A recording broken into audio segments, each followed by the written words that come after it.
Nabízím vám byt se zahradou u Mladé Boleslavi, jen 20 minut od Prahy. Blízko je Bezděz, Kokořínsko a Český Ráj.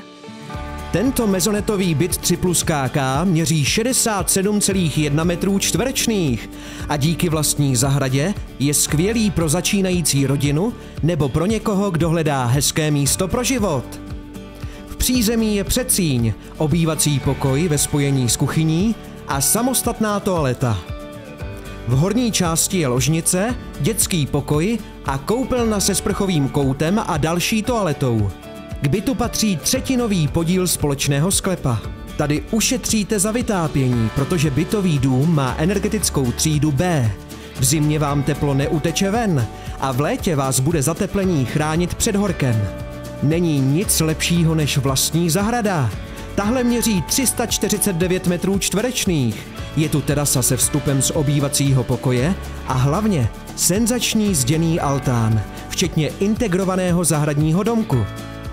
Tady můžete pěstovat, relaxovat, cvičit, grilovat nebo mít bazén.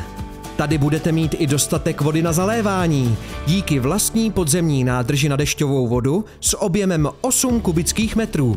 Ze zahrady můžete vyjít do sousedního oploceného parku s dětským hřištěm. Chotětov je přímo stvořený pro rodiny s dětmi.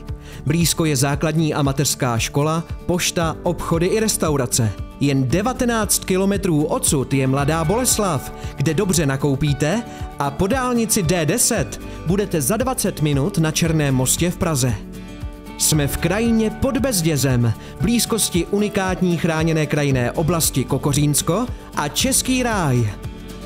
Tady je všechno blízko, ve spojení s dostupností služeb a přírody. Zvu vás na prohlídku, zavolejte nebo napište.